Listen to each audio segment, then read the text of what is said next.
آپ بالکل ٹھیک کہہ رہے ہیں، کالج کی فضا کو ایسی سرگرمیوں سے پاک ہونا چاہیے، جازب کی طرف سے دوبارہ ایسی کوئی حرکت نہیں ہوگی۔ حسام نے پرنسپل کو یقین دلایا۔ ٹھیک ہے، اگر یہ بھی اپنے حد میں رہے گا تو میں بھی خاموش رہوں گی۔ سبھی کے کہنے پر حسام نے نگاہ کو اٹھا کر اس چھوٹی لڑکی کو دیکھا۔ اس وقت سبھی اکبر اسے مہر مسلم کا عکس دکھائی دی، بالکل اپنے خالہ پر گئی تھی۔ وہ سوچ کر رہ گیا، سبھی اب بس کرو۔ ہور نے تمام قصے میں پہلی بار اسے ٹوکا، لیکن ہور یہ تو آپ کو میں نے کہا بس۔ آواز دھیمی تھی مگر لہجہ سخت تھا۔ سبھی نے رخ دوسری جانب کیا۔ یہ پہلی بار تھا جب ہور نے اس انداز میں اس سے بات کی تھی۔ سبھی نے خشمگین نگاہ سے جاذب داس کو دیکھا، جس کی وجہ سے ہور پہلی بار اس سے خفا دکھائی دے رہی تھی۔ جاذب کے لبوں پر مسکراہٹ پھیلی تھی۔ سوری سر، نیکسٹ ٹائم ایسا نہیں ہوگا۔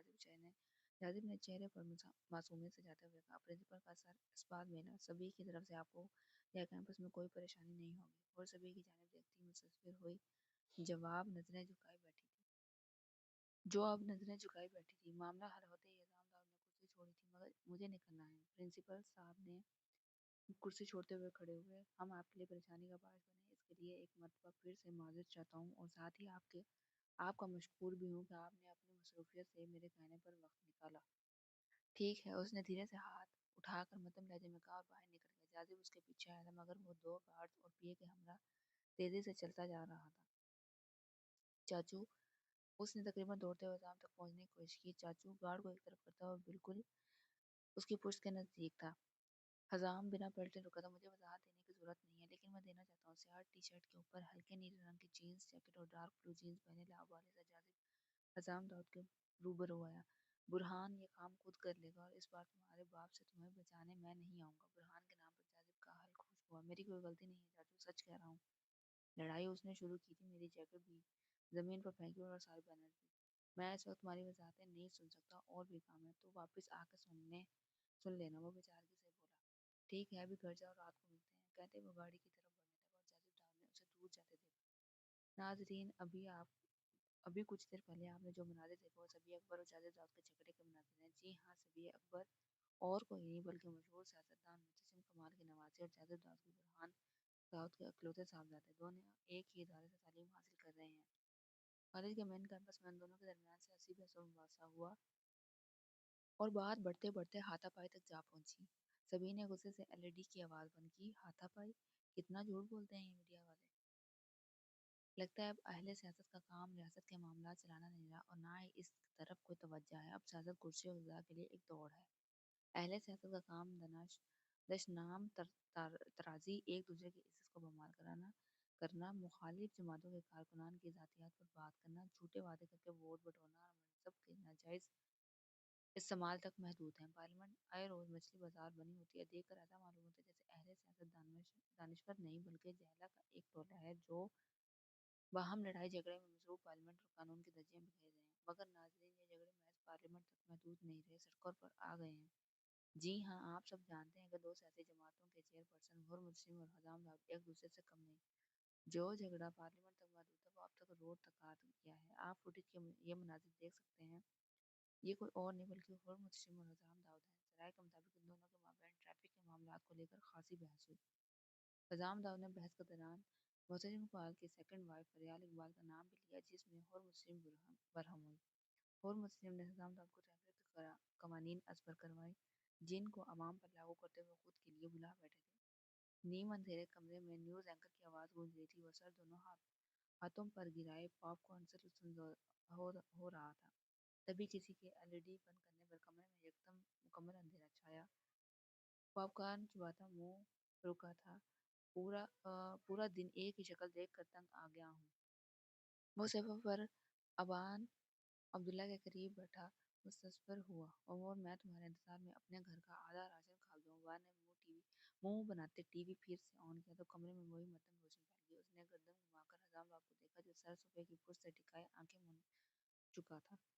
یہ سب کیا چل رہا ہے؟ ابان نے ایک بار پاپ کارن کھانے شروع کیے تھے۔ آواز بند کرو یار، نفرت ہو رہی ہے مجھے اس لڑکی سے۔ وہ بیزار ہوا۔ پورا دن اس کی شکل دیکھی، اب ٹی وی پر نہیں دیکھنا چاہتا۔ سردے سر بن گئی ہے لڑکی۔ خیر، تم نے کہا تھا ضروری معلومات ہے، خاص معلومات کا۔ اس نے رازدارانہ انداز میں سرگوشی کی۔ بتاؤ۔ وہ سیدھا ہوتا مکمل طور پر اس کی طرف متوجہ ہوا۔ اتنے ہیں معلومات کے بدلے مجھے کیا ملے گا؟ حسام نے اسے خونخوار نگاہوں سے دیکھا۔ رشوت خور؟ کیا کہا؟ بلیک میلر اور رشوت خور کہا تمہیں، جو دوست کو بھی نہیں چھوڑتا، دوستی اپنی جگہ اور کام اپنی جگہ۔ ابان نے ابرو اچکاتے کہا، ٹھیک ہے جو کہو گے مل جائے گا، مگر پہلے بتاؤ تو صحیح کیا معلوم ہے وہ چیری ہے کون جو ہر مسلم کے بےحد قریب ہے؟ کوئی ایجنٹ، گریبیدوس، یا ان کے گھر کا کوئی ایسا فرد جسے باقی کوئی نہیں جانتا؟ بتا دوں؟ وہ بالوں میں ہاتھ چلاتا لاپرواہی سے بولا، تم بتا رہے ہو یا؟ حزام نے اسے گزرا، پہلے یہ بتاؤ تم اس کے بارے میں جاننا کیوں چاہتے ہو؟ دشمن کا ویک پوائنٹ ہاتھ میں ہوتے اسے دیر کرنا آسان ہوتا ہے۔ اوبان نے خبیث سے دیکھا، چال باز سیاستدان، مجھے ایسا محسوس ہو رہا ہے جیسے میرے سامنے اس وقت برہان داؤد ہو۔ حزام نے، مجھے گلٹی فیل کروانے کی ضرورت نہیں، وقت برباد مت کرو اور جلدی بولو۔ تو تم گلٹی ہو؟ ہرگز نہیں، اور مسلم کے لیے گلٹی ہونے کا سوال ہی پیدا نہیں ہوتا۔ ٹھیک ہے، مگر چیری کے بارے میں جان کر تمہیں زیادہ خوشی نہیں ہوگی۔ ابان غصے سے بولا، بتا رہا ہوں، ریلیکس۔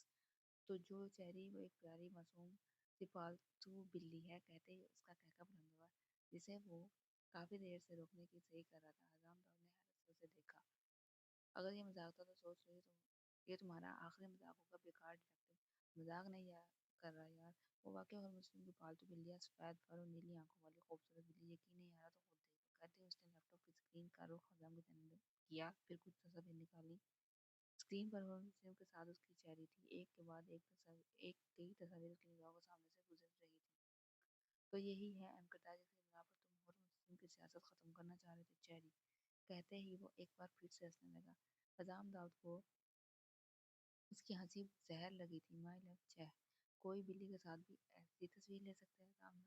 حزام جس سے جانوروں خصوصاً بلیوں سے الرجی تھی، اور کی بلی کے ساتھ محبت بھری تصویر دیکھ کر وہ عجیب سی وحشت میں مبتلا تھا۔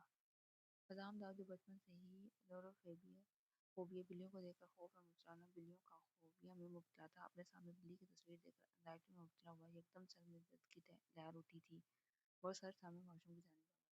حزام کی حالت ابان کے لیے ناقابل فہم تھی۔ اچانک ایسا کیا ہوا جو حزام داؤد کی حالت ایسی ہوئی؟ کیا کرنے کے بعد اس نے پانی کے چھینٹے منہ پر مارے اور ذرا سا کیا ہوا تمہیں؟ طبیعت ٹھیک نہیں لگ رہی تمہاری؟ اب ٹھیک ہوں، مدھم لہجے میں کہتا، سوچ بیٹھا ہے، بند کرو اسے۔ لیپ ٹاپ اسکرین سے نظر ہٹاتا وہ جھنجھلاہٹ کا شکار ہوا، اس میں ایسا کیا ہے جو اس میں ہر مسلم ہے اور وہ اس کی وہ بلی؟ تو ابا نے ناسمجھی سے اسے دیکھا، وہ مجھے ایلوروفوبیا ہے، میں بلیوں کو دیکھ نہیں سکتا، نہ ہی ان کی آواز سن سکتا ہوں، بلیوں کے بارے میں سوچنے کا تو سوال ہی پیدا نہیں ہوتا۔ ابا نے پھر سے لیپ ٹاپ بند کیا اور چلتا پیروں سے بولا، تم نے پہلے کیوں نہیں بتایا تمہیں اس قسم کا فوبیا؟ پہلے کبھی ایسا نہیں ہوا تھا، شاید اس لیے، اور یہ اور مسلم اس کے شوق میں ڈالنے، کوئی بلیوں سے محبت کیسے رکھ سکتا ہے؟ فوبیا تمہیں ہے، اسے نہیں۔ ابا نے ہنستے ہوئے کہا، کسی کام کی آدمی نہیں ہو تو ایک چھوٹا سا کام دیا تو وہ بھی نہیں ہوا تو ہیں؟ کیا کہا تم نے؟ مجھے چہری کے معلومات اکٹھے کرنے کو کہا، محض 2 دن میں پروف کے ساتھ چہری سے متعلق انفارمیشن دی ہے تمہیں، اب چہرے انسان کے بجائے ایک چھوٹی سی بلی نکلی تو اس میں میرا کیا قصور؟ ابان کو تو جیسے صدمہ ہوا تھا، باہر میں جاؤ تم اور تمہاری انفارمیشن۔ وہ اس وقت 2 حروف پھیرتا اپنا کوٹ اٹھاتا باہر کی جانب بڑھنے لگا تھا، اور وہ بے حد آہستگی سے کمرے میں داخل ہوتے اس کے نزدیک کھڑی مدھم لہجے میں بولی تھی، لیپ ٹاپ سے اسکرین سے نگاہ اٹھائے بنا ہی اس نے خفگی سے کہا تھا، ناراض ہے؟ وہ اب اس کے قریب بیٹھی ہوئی، ہاں بہت، مگر کیوں؟ غلط حرکت اس نے کی تھی، اس نے سب کے سامنے آپ کو برا بھلا کہا تھا، اس نے کہا اور مسلم اپنے باپ کی موت کیش کروا رہی ہیں، ہمدردیاں بٹور رہی ہیں سب کی، مجھ سے برداشت نہیں ہوا بس۔ اس نے خاموش دیکھ کر سبھی نے تعجب سے کہا، لوگ بہت کچھ کہہ رہے ہیں سبھی، تم کس کس کا منہ توڑو گی اور کب تک؟ لوگ ہمارے بارے میں کیا کہتے ہیں؟ اگر ہم یہی سوچتے رہیں گے تو کچھ نہیں کر سکتے، اور میں اس ملک کے لیے بہت کچھ کرنا چاہتی ہوں۔ آپ کی اسی خاموشی پر لوگ یہ سمجھ رہے ہیں کہ ہر مسلم یہ سب اقتدار کے لیے کر رہی ہے، مگر میں جانتی ہوں کہ میں سب اقتدار کے لیے نہیں کر رہی۔ تم جانتی ہو، حفصہ امی جانتی ہیں، کافی ہے۔ کافی نہیں ہے، ہماری ریپوٹیشن خراب ہو رہی ہے، آئے میڈیا والے بکواس کر رہے ہیں ہمارے خلاف، اپوزیشن ہمیں کل حلق کا کانٹا سمجھ رہی ہے، اور آپ ریلیکس ہیں۔ میڈیا اور اپوزیشن کی باتوں کو سر پر سوار کر لوگی تو اپنے کام پر فوکس نہیں کر سکو گی۔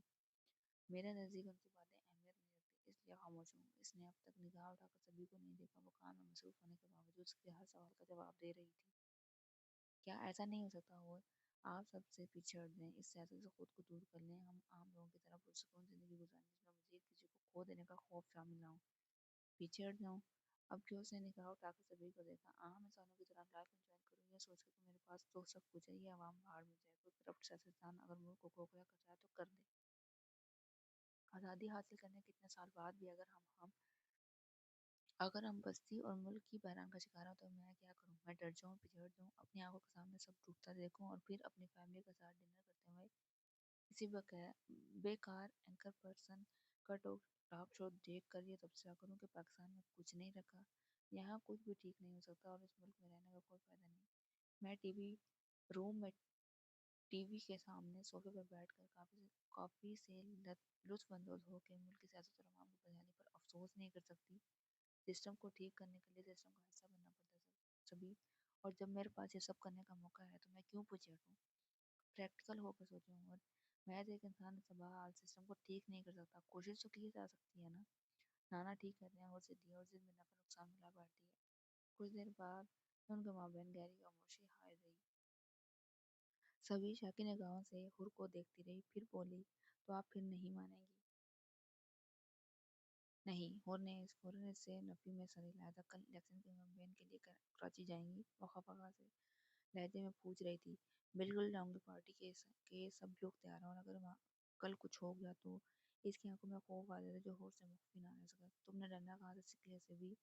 میں نے تو تمہیں کبھی خوف زدہ ہونا نہیں سکھایا۔ وہ ہر چیز ایک طرف کرتی مکمل طور پر سبھی کی طرف متوجہ ہوتی بولی، ہاں آپ نے مجھے ڈرنا نہیں سکھایا، لیکن پھر بھی میں آج خوف زدہ ہوں، بہت زیادہ خوف زدہ ہوں، کیونکہ میں اچھی طرح جانتا ہوں نینا کی ڈیتھ نیچرل نہیں تھی، ان کی موت کو پوری طرح سے طبی موت میں بدلنے کی کوشش کی گئی ہے۔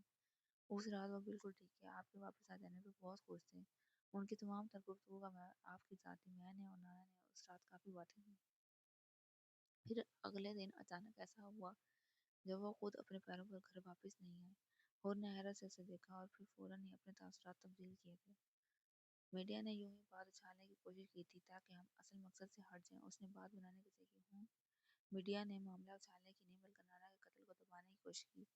انفیکٹ میڈیا کی زبان بند کی گئی، تم کچھ زیادہ سوچنے لگی ہو سبھی، اس نے ٹالنا نہیں بلکہ آپ مجھے ٹالنے کی کوشش کر رہے ہیں، ایسا کچھ نہیں ہے۔ اور نے لفظوں پر زور دیا، ایسا ہی ہے، اگر ایسا نہیں ہے تو وہ نیوز رپورٹر اچانک کہاں غائب ہوگی جس نے خفیہ ذرائع سے موصول ہونے والی اس خبر کو سب سے پہلے نشر کیا تھا، جس نیوز اینکر کی پوری میڈیا تائید کر رہا تھا؟ پھر اچانک ایسا کیا ہوگا جو سب اس خبر کو جعلی نیوز کہہ کر تردید کرنے لگے؟ شہر کا سب سے بڑا ڈاکٹر جس نے رانا کی رپورٹ کی تصدیق کی تھی، یہ کہہ کر کہ محتشم کمال کو شدید دل کا دورہ پڑا اور حرکت قلب بند ہو جانے کے بعد وہ ایکسپائر ہوئے، جبکہ ہم سب جانتے ہیں کہ نانا کو کبھی دل کی بیماری رہی نہیں، وہ ہر ماہ اپنا میڈیکل چیک اپ کرواتے تھے۔ آپ جانتے ہیں وہ اب ڈاکٹر کہاں ہے؟ راتوں رات یو کے شفٹ ہو گیا، وہاں کے میڈیکل سینٹر میں بطور سرجن کام کر رہا ہے، اور اس نیوز اینکر کا کچھ پتہ نہیں۔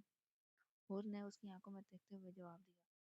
سبھی پل بھر کے لیے سکتے میں آئی تھی، اس نے حیرت سے ہور کو دیکھا، یعنی آپ سب جانتی ہیں؟ ہاں سب جانتی ہوں، لیکن اس وقت میرا خاموش رہنا بے حد ضروری ہے، اور تم بھی خاموش رہو گی سبھی، کسی سے کچھ نہیں کہوگی، حفصہ میں سے بھی نہیں۔ لیکن کیوں؟ نانا کا قتل ہوا بے حد شفاقت سے، آپ کہہ رہی ہیں چپ ہو جاؤ، ہم میڈیا کو پروف دے کر اپنا کیس اوپن کروا سکتے ہیں، ابھی اس سب کے لیے مناسب وقت نہیں ہے، اس لیے کہہ رہی ہوں فی الوقت خاموش رہو۔ کیا مطلب؟ اس نے ناسمجھی سے ہور کی جانب کیا، آپ نانا کے کیس پر کرسی اور سیاست کو پوکھیت دے رہی ہیں؟ اس نے بے یقینی سے کہا، یہی سمجھ لو۔ ہور نے دو ٹوک انداز میں کہا، ہور سبھی کو رنج ہوا تھا، جاؤ یہاں سے، مجھے بہت سے کام کرنے ہیں۔ آپ کو کیا ہو گیا؟ اسے یقین نہیں آ رہا تھا کہ ہور سیاست کے لیے محسن کمال کے قتل کو سب سے چھپانے کی کوشش کر رہی تھی۔ کیا میں آپ کی خاموشی کو آپ کی مفاد پرستی سمجھوں؟ تم نے جو سمجھنا ہے سمجھو سبھی، لیکن اس وقت یہاں سے چلی جاؤ۔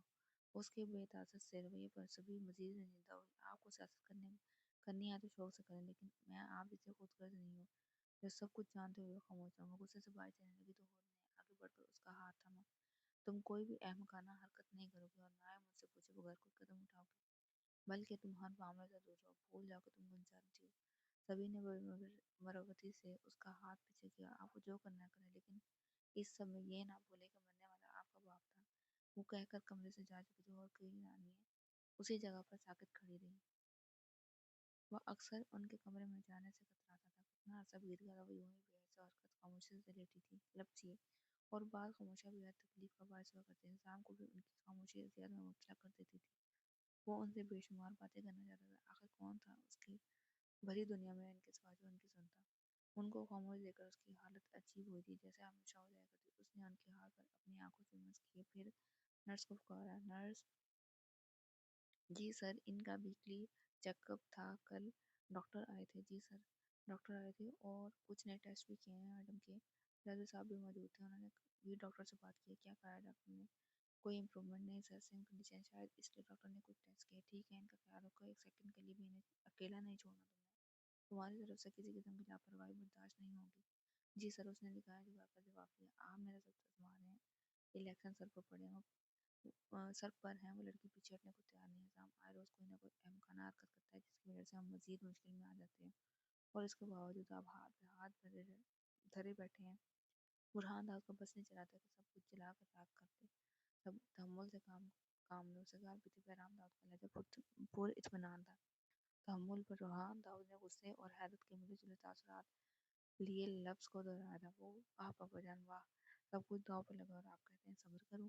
اس نے گہرا سانس لیا اور بولا: اگر آپ کچھ نہیں کر سکتے تو مجھے کرنے دیں، اور تم کیا کرو گے؟ وہ ٹیک چھوڑتے سیدھے ہوئے اور متشم کی جان لے لوں گا۔ کنپٹی کی رگیں ابھری تھی۔ برہان داؤد نے جلتا سگار فرش پر اچھالا۔ دماغ خراب ہو گیا تمہارا برہان، پاگل ہو گئے تم؟ تمہارے غصے نے سمجھنے سوچنے کی صلاحیتیں سلب کر لی ہیں۔ تو کیا کروں، گھر میں بیٹھ کر آپ کی خاموش سیاست کا تماشا دیکھوں؟ بتائیں۔ انہوں نے گردن اونچی کر کے سوال کیا۔ بعض دفعہ طوفان کو خاموشی سے خوش آمدید کہنا پڑتا ہے برہان، ورنہ طوفان سے لڑنے کی کوشش میں ہم خود کو تباہ کر بیٹھیں گے، اور مجھ سے بھی جان لینا دور کی بات، ہم اس وقت اسے ذرا بھی تکلیف نہیں دے سکتے، اور اگر ایسا کچھ ہوا تو پہلی انگلی ہم پر ہی اٹھے گی۔ یعنی آپ کچھ نہیں کریں گے؟ کریں گے، مگر پوری پلاننگ کے ساتھ۔ تمہیں ہر بات کی اتنی جلدی کیوں ہے برہان؟ اور کس پلاننگ کی بات ہو رہی ہے یہاں؟ وہاں کمرے میں داخل ہوا تو بہرام داؤد کو خاموش ہونا پڑا۔ برہان داؤد نے ناپسندیدہ نگاہوں سے اسے دیکھا۔ آگے کی پلاننگ کی بات کر رہے ہیں؟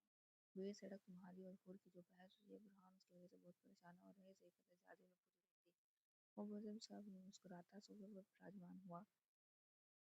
سامنے موجود میز کے شفاف شیشے میں دوسری جانب بیٹھے برہان داؤد کا عکس واضح تھا۔ دراز قد، سرمئی بال، سنجیدہ چہرہ لیے برہان داؤد بھی لحاظ میں کسی طور پر حزام داؤد سے کم نہیں تھا۔ عمر میں وہ حزام سے 10 سال بڑا تھا، مگر حزام داؤد کے لیے اس کے دل میں پلتی نفرت کی عمر کا شمار کرنا بے حد مشکل تھا۔ بظاہر وہ ایک دوسرے سے چند قدم کے فاصلے پر، مگر حقیقت اس کے برعکس تھی۔ سب ہو جائے گا برہان، اتنا سٹریس لینے کی ضرورت نہیں ہے۔ تم ہوتے کون ہو مجھے سمجھانے والے؟ سیاست کو داؤ پر لگا کر مجھے یہ سمجھانے کی کوشش مت کرو کہ سب ٹھیک ہو سکتا ہے۔ کیسے ہو سکتا ہے؟ تم اتنے ہائپر کیوں ہو رہے ہو؟ ایک کیمپین ہی تو ہے، کر لینے دو اسے۔ ایک دو جلسے کرنے سے وہ کون سا پاکستان کا وزیر اعظم بن جائے گی؟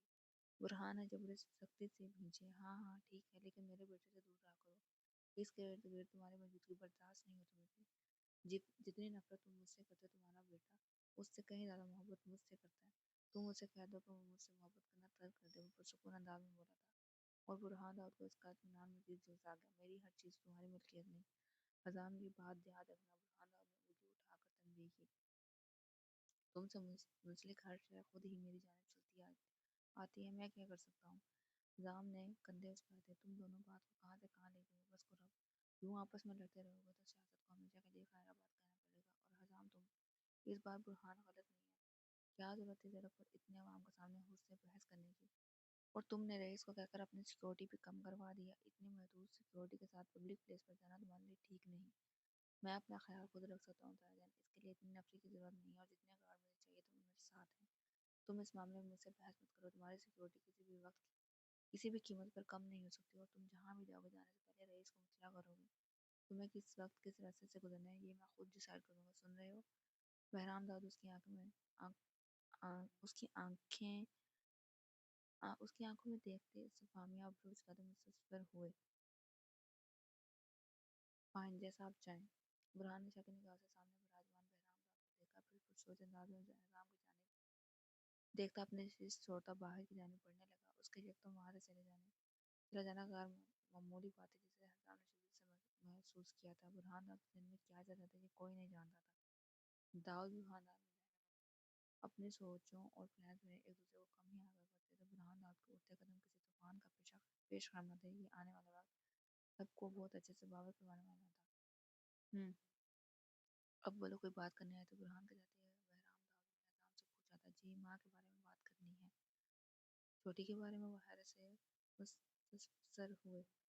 مسلسل تھے ہم نظام کا سارا بیمار ریکور نہیں کروا رہے. میں چاہتا ہوں آپ ٹھیک ہو جائے. کتنے سال گزرے ہیں انہیں اس طرح دیکھتے ہوئے. چاہتے تو ہم بھی یہی ہیں وہ ٹھیک ہو جائے، مگر ہم کیا کر سکتے ہیں. بعض معاملات میں انسان میں بہت ہو جاتا ہے. وہ آپ بڑھتے توقع کے بعد گویا ہوا. میں انہیں کل لندن شفٹ کرنا چاہتا ہوں. وہ وہاں رہیں گی تو ان کا علاج پراپر ہوگا. خیام کی بات سن کر پبلک کے لیے برآمدات کے ساتھ ساتھ پوری لمحوں میں انہوں نے اپنے بدلتے تاثرات کو قابو میں کیا. لندن لے جا کر کیا کروں؟ وہاں بھی تم وہ اکیلی ہی ہوگی. اب تم یہاں سب چھوڑ کر اس کے علاج کے لیے وہاں بھی جانے چلے. اور میں کہتا ہوں ضرورت ہے کہ آپ باہر جا کر علاج کرواؤں. یہاں ہر سہولت موجود ہے. تم نے اس کے ہر پورے ہر کمرے کو ہسپتال میں تبدیل کر دیا. فل ٹائم 2 نرسز ہیں. اس کے ساتھ ہر ہفتے چیک اپ ہوتا ہے. اور سب سے بڑھ کر ہم سب یہاں اس کے پاس اسے دیکھنے کے لیے سنبھالنے کے لیے. وہاں تو بالکل ہی تناؤ ہے. لیکن صاحب نے گہرا سانس لیا. زیادہ مت سوچو. انہوں نے نظام کو کندھا تک کھایا. وہ ٹھیک ہو جائے گا. تم فکر مت کرو. اس نے ہر چیز ہر وقت کو اپنے دماغ سے نکال دو اور الیکشن پر فوکس کرو. کرسی ہمارے لیے بہت اہمیت کی حاملہ ہے. ہم 5 سال اپوزیشن میں بیٹھ کر دور سے سیاست کا کھیل نہیں دے سکتے. میں آپ کی بات سمجھائی. لیکن کیا اس سب کے لیے ہول مشن کی فیور لینا ضروری تھا؟ بالآخر حسام صاحب نے وہ بات کی دل سے الجھا ہوئی تھی. ایسا نہیں تھا کہ وہ بہرام داؤد پہ بھروسہ نہیں کرتا تھا. وہ خود سے زیادہ ان پر اعتبار کرتا تھا. حسام داؤد کے دل میں بہرام داؤد کے لیے اتنا کا جو درجہ تھا، اس سے بہرام داؤد خود بھی کسی حد تک واقف ہے. وہ ان کی ہر بات کو اپنے فیصلے سے اوپر رکھتا. اگر بہرام داؤد سے کہتے کہ حسام میری خاطر اپنی جان دے تو وہ بلا تعطل اپنی جان کی ہتھیلی پر رکھ دیتا. مگر خود ان کے سامنے جو عزلت انہوں نے دکھائی تھی، وہ حسام کو مسلسل پریشانی پشمانی میں مبتلا کر رہی تھی. وہ اپنے ساتھی حریف سے بڑے آرام سے کرسی کی بھیک مانگ رہے تھے. میں نے اس سے کوئی فیور نہیں مانگی اور نہ ہی وہ لڑکی ہے ان لوگوں میں سے جو کرسی پلیٹ میں رکھ کر دان کرتے. جب آپ جانتے ہو انکار کرے گی تو پھر آپ نے اتنی بڑی بات کیوں کہی اس سے؟ کیا آپ کو ڈر ہے ہم مار جائیں گے؟ ایسا کچھ نہیں ہے. صرف اس لڑکی کا کیلیبر چیک کر رہا تھا. وہ ٹف ٹائم دینے والی ہے تمہیں. سیاست کو لے کر اس کا نظریہ اور فہم مجسم کمال کی سیاست سے کہیں منسلک ہے. حسام مبہم سمجھ رہا ہے. اس لڑکی کو لے کر پریشان ہونا چھوڑ دیں. وہ کچھ نہیں کر سکتی. میں ایسا کچھ نہیں کرنے دوں گا. پھر بھی بہت محتاط رہنے کی ضرورت ہے. میں چاہتا ہوں تم مجھ سے دور رہو. میڈیا میں یا کسی صحافی سے اس کا متعلق کوئی بات مت کرو. اس کے بارے میں کیے جانے والے زوالات سے جس حد تک ممکن ہو خاموش رہو. پہلے کانفرنس میں تمہارا جھگڑا اور پھر ٹریفک کو لے کر تم نے اپنا ٹیمپر شروع کیا. اور وہ یہی سب وہ چاہتی ہے. وہ خود کو عوام کے سامنے بہتر بنا کر پیش کر رہی ہے. تمہیں اس ساری سچویشن کو تحمل مزاجی سے ہینڈل کرنا ہوگا ورنہ سب مشکل ہو جائے گا. مجھے نہیں پتا کیوں لیکن جب وہ لڑکی میرے سامنے آتی ہے میں خود کو کنٹرول کرنے لگتا ہوں. اس لڑکی کی موجودگی میں کوئی بھی نارمل شخص اب نارمل ہو سکتا ہے. دیکھا نہیں تھا کانفرنس میں سب کے سامنے آپ کو اور مجھے نا اہل قرار دینے پر تلی ہوئی تھی. اور پھر کوئی بڑا تماشا. لیکن آپ بے فکر ہیں. جو بھی کر لیں مجھے ہرا نہیں سکتے. عوام اسے نہیں جانتے. وہ معتصم کمال کو جانتے تھے جو اب نہیں رہے. اسے ہمدردی کا ووٹ مل سکتا ہے لیکن بھاری اکثریت لے کر ہمارے مقابلے تک نہیں آ سکتی. بہرام داؤد نے گردن ہلائی. پرسوں تمہارا جلسہ ہے اسلام آباد میں. اس کے بعد کراچی میں اپنی تیاری مکمل رکھو. ٹھیک ہے سب ہو جائے گا. حسام نے ان کے ہاتھ پر دباؤ ڈال کر تسلی دی. تو یہ تھی آج کی ایپیسوڈ. امید ہے آپ کو ایپیسوڈ جو ہے وہ پسند آئی ہوگی. اس سے پریویس بھی ایپیسوڈ آپ کو پسند آئی ہوں گی. پسند آئی ہوں تو لائک کریں، شیئر کریں، سبسکرائب کریں اور بیل آئکن کے بٹن کو ضرور پریس کیا کریں. تو نیکسٹ ویڈیو میں آپ سے ملاقات ہوگی. اپنا بہت سارا خیال رکھیں. اپنا زیادہ دوسرے کا خیال بھی رکھیں. اگلی ویڈیو میں ملاقات ہوگی. اللہ حافظ.